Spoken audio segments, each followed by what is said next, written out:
Hello there ladies and gentlemen, I'm David Game here for My Games Lounge, and this time we are back for Destiny's Xur merchandise. That's right, Xur is back, it's Friday, and he's brought along with him some exotic goods, which, strangely enough, sometimes aren't that good, and sometimes they are great and fantastic, and we love him and they're amazing.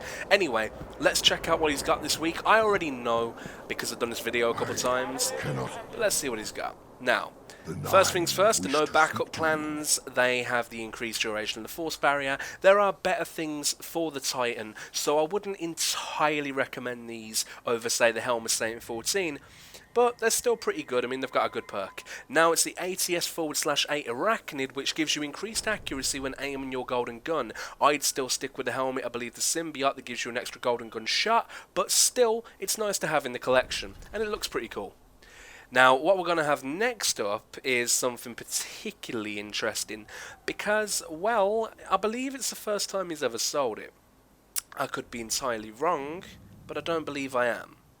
Coming up right now is the Heart of Praxic Fire.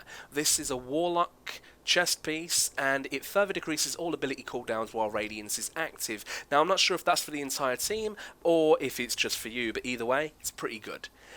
And of course, next up is the weekly booby prize from Xur, the Universal Remote. A terrible shotgun in my opinion, doesn't deserve to be an exotic, but if you want to have a laugh, it's probably worth a go. If there were to be anything more useless than that, and No Land Beyond, which was sold last week because Xur's on a world tour of terrible weaponry apparently, I would have to say it's the next item coming up on this list, the Exotic Shard. Hopefully they find some better uses for that in the future. I'm sure they will. Bungie know what they're doing on Destiny, so yeah, give them a bit of time, they'll sort it out. And of course, the exotic engrams will be a weekly fixture from now on, instead of being left wherever Xur comes from. This week we've got the helmets going on, so if you got motes of lights and you need an exotic helmet, I suggest you pick one up.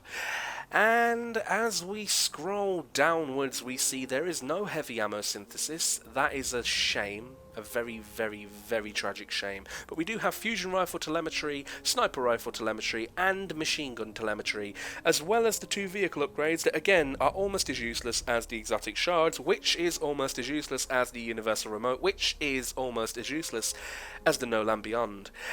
Anyway, I'm done crapping on it, but yeah, if say you got the icebreaker a couple of weeks ago, always pick up a 5 stack of these telemetries in my opinion, unless you've already got a bunch, because well, that's what I do, and I like to have them there just in case I want to level some stuff up.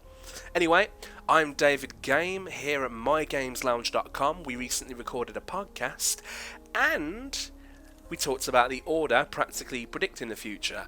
So I would really appreciate it if you came and checked us out. It's also My Games Lounge that's at My Games Lounge on Twitter rather, and we are also on Facebook. I am at SpitfireDG on Twitter, and I would really appreciate a follow and for you to keep up with what we do. As you can see, I'm just circling the screen now because I'm crazy like that. And as always, Bizzle.